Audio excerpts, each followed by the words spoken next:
এতিয়া মানুহ হিচাপে ঈশ্বৰক এৰি আনক ভজিছোঁ নেকি বা ঈশ্বৰক আমি ভজা নাই নেকি? যদি আমি ভজা নাই আমিও বেনেই হৈ আছোঁ, অৰ্থাৎ বেকা। বেন মানে বেকা হৈ আছে। পোন হ'ব লাগিব দেই। আপুনি যদি লগত নিব নোৱাৰা ধন সম্পত্তি, শিক্ষা বিদ্যা, পকা ঘৰ, গাড়ী মটৰত প্ৰাধান্য দি আছে, আপুনিও কংসই হৈ আছে। আৰু আপোনাৰ কপালত চন্দনৰ ফুট পিন্ধোৱা সেই কুজিজনীও কুজাই হৈ আছে। মনত ৰাখিব কথাটো। এইটো কাহিনীহে দেখুৱাই আছে। আপুনি সেই কাহিনীটো পঢ়ি নিজক সোধক, ময়ো কুজা হৈ আছোঁ নেকি বাৰু? ময়ো কংস হৈ আছোঁ নেকি বাৰু? অৰ্থাৎ লগত নিব নোৱাৰা সম্পত্তিক লৈ মই অভিমান কৰি সমাজত ঈশ্বৰৰ কথা শুনিবলৈ নহাকৈ আছোঁ নেকি বাৰু? যদি আছে আপুনিও কংসই হৈ আছে। আমাক 5টা অহংকাৰে ঈশ্বৰৰ কথা শুনিবলৈ নিদিয়ে। মনত ৰাখিব, জাতি বিদ্যা মহতঞ্চ ৰূপ যৌৱনম এব চ যত তৎ স্তুতি বৰ্ধেত পঞ্চতৈ ভক্তিকান্তকাহা। বেদে কৈছে, ভগৱানে কৈছে, এই 5টা ভাৱ যাৰ অন্তৰত থাকিব সি মোৰ কথা শুনিব নোৱাৰে, মোৰ ঠাইলৈ যাব নোৱাৰে। মই এই মূৰমূৰীয়া গাঁৱৰ ভিতৰত উচ্চ জাতিৰ মানুহ বুলি জাতিক লৈ যদি কোনোবাই গৰ্ব কৰে, সাধাৰণ মানুহৰ লগত বহি ভক্তি কৰিব নোৱাৰে।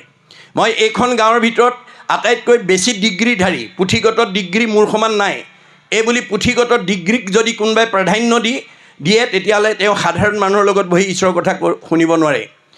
মহতঞ্চ, মই এইখন গাঁৱত মোতকৈ ধনী মানুহ নাই, লগত নিব নোৱাৰা ধন টকা পইচা গাড়ী মটৰ পকা ঘৰক লৈ যদি অভিমান কৰে তেওঁ ঈশ্বৰৰ কথা শুনিব নোৱাৰে, ভক্তি কৰিব নোৱাৰে। ৰূপ, চেহেৰা ভাল হ'লেও কিছুমান মানুহ বগা চগা ধুনীয়া হ'লে কোলা ফালে নাচায়েই, মাতিবলৈ ইচ্ছা নকৰে। তেনেকুৱা স্বভাৱ আছে যদি এৰিব। কাৰণ আপুনি এই মূৰমূৰীয়া অঞ্চলত বগা ধুনীয়া ছোৱালী বা ডেকা ল'ৰা বা মতা মানুহ বা মাইকী মানুহ হৈ বসবাস কৰিবলৈ আপুনি পূৰ্বজন্মতে ভগৱানক সাধনা কৰিছিল। সেইকাৰণে এই জন্মত আপোনাক এজনী ধুনীয়া ছোৱালী বা বোৱাৰী বা ডেকা ল'ৰা বা মতা মানুহ বা মাইকী মানুহ হৈ ভগৱানে আপোনাক পঠিয়াই দিছে। আপুনি সেই কথাটো নুবুজি যদি সুন্দৰক লৈ গৰ্ব কৰে, আপোনাক বান্দৰ কৰিবলৈ ভগৱানৰ বেছি সময় নালাগে। আপুনি মইনো কোন? স্বয়ং 12 বৈষ্ণৱৰ ভিতৰত অন্যতম বৈষ্ণৱ নাৰদকো এদিন বান্দৰ কৰি দিলে ভগৱানে। কিয়? অহংকাৰৰ কাৰণে। এদিন বৈকুণ্ঠত গৈ ভগৱানৰ লগত সংলাপ কৰোঁতে কৈছিল, মোতকৈ সুন্দৰ ব্যক্তি আৰু পৃথিৱীত দ্বিতীয় নাই। কৃষ্ণই মিচিককৈ হাঁহি ক'লে, মোকে যি ক'লা দেই, এইটো কথা আনক আৰু নক'বা। নাৰদে মনে মনে থাকিলে।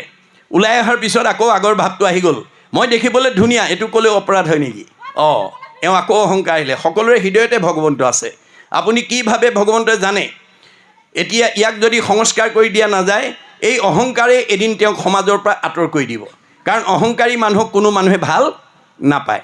সমাজে যাক ভাল নাপায়, ঈশ্বৰ